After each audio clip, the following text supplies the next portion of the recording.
Hey guys, Scott here, and today I want to talk about the changes coming to the twins and all the perks and everything about that patch. In true behavior fashion, some of these changes are awesome, and some of these changes make no sense. So let's go over them specifically. First, the map-wide sound when Victor is released is being made clearer. That's fine. It's just a quality of life thing, so survivors know that Victor is out and not Charlotte. Not a big deal at all. This is one of the bigger ones. After being attached to a survivor for 45 seconds, Charlotte will see Victor's aura and be able to recall him. So one of the main issues on the PTB was that you could just keep Victor on your back. And yeah, you couldn't do gens or anything like that, but you could still, if you're getting chased, you could still play the game, and the killer would have no power for the entire match as long as Victor was on your back, and the killer had no way to get Victor back.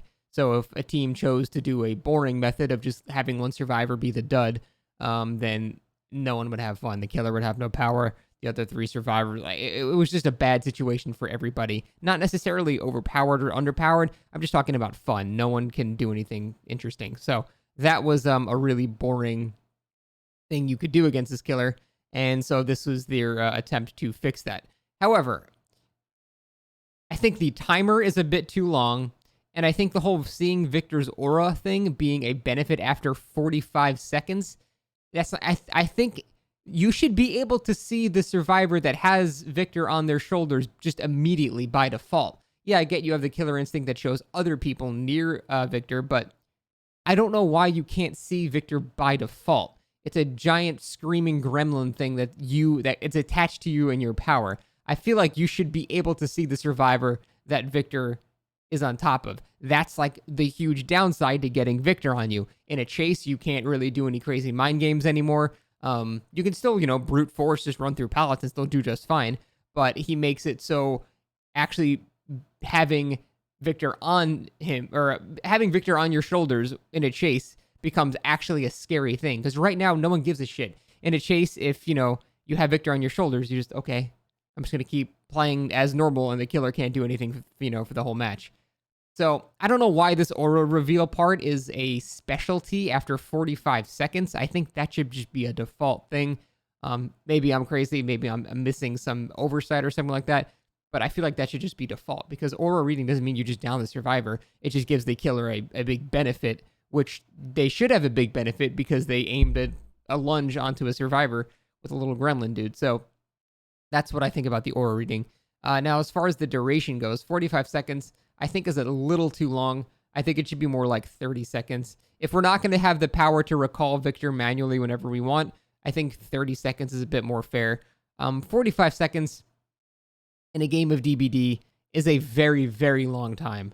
And I don't think it should be that long. I think 30 seconds would be fair. I think even less would be fair, but I'm just trying to have like a reasonable compromise. So I think that should be changed to probably 30 seconds. And the aura reading should be default, in my opinion. But, again, haven't played a million matches, so these are all somewhat speculative things. But I think I'm probably going to be right about that stuff. But like I said, I don't know. I can't see the future. Maybe there's some mysterious thing I have not figured out yet. But in my opinion, 30 seconds, and you should always be able to see the aura once Victor's on the shoulders. Replace the spinning top add-on effect. That's fine. Not a big deal. Increase Victor's movement speed while charging a pounce, and increase the amount of time it takes to reach his movement speed. So what that says is there's a slower acceleration to max speed, but once you do have that max speed, it's a bit faster now. So survivors can't go around like a tree stump or something and just make it so you can never actually hit someone with your pounce, because that was extremely annoying. So that's a good change. I don't know what the numbers are on it, and if it's going to make a big difference. That's one of those things. In theory, it sounds great, but we have to actually play it and see if it's going to be a lot better or not that much. Next, coup de grace. Reduce the lunge from 100% to 60%. It just makes no sense. The perk was already not good, bordering on kind of bad, except on like 2 or 3 killers. The reason why the perk is not good is, one, it's based on generators done, so no matter what, you get 5 max uses, and those are assuming you even hit the lunges, because it uses it when you begin the lunge.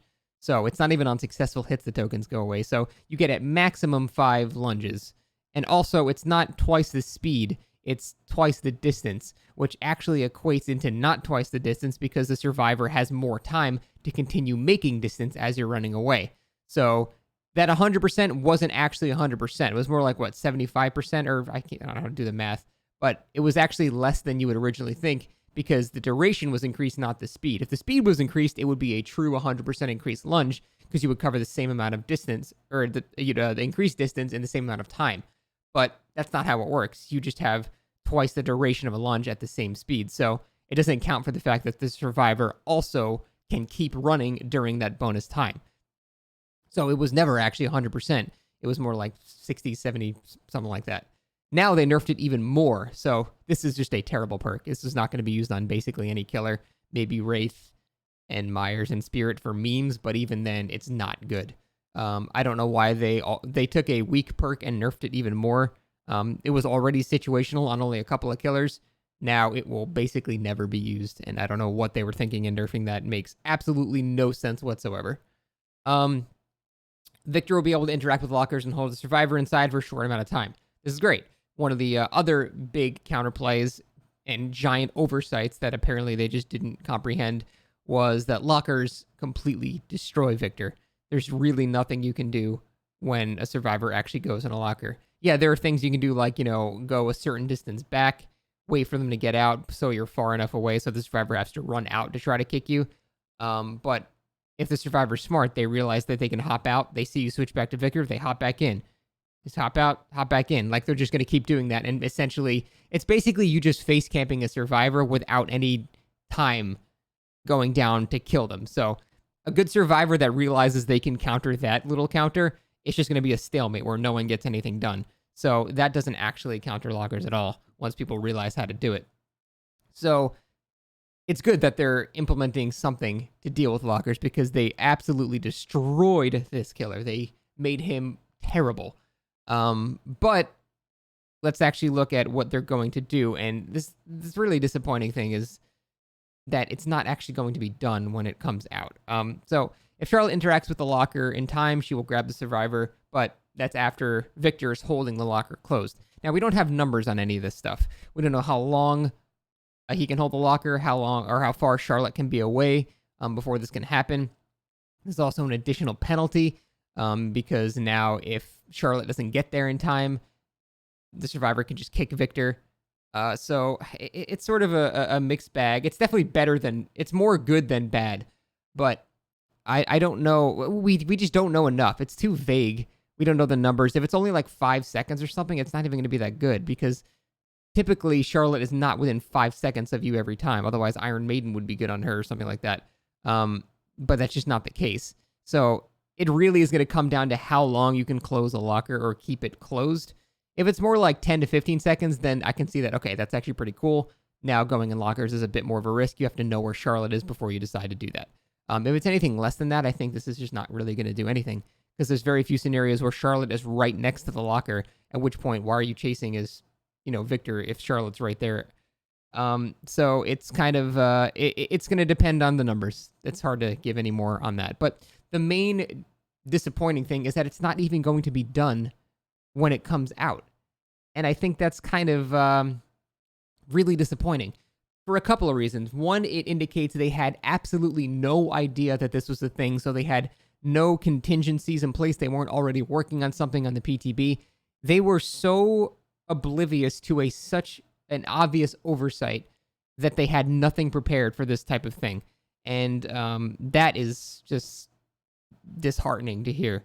But another thing is, the strongest opinions of the killer are, when people buy it and they play it when it comes out. If that initial experience sucks ass and people are having a bad time because lockers are still destroying the killer, then what the hell? Now, I need to also make a note that technically they said the animations and all this stuff will not be done on release. They didn't actually say the mechanic won't be done, so again, this is unclear. There might be a jank mechanic with no animation or something like that. If that's the case, fine, I can accept that.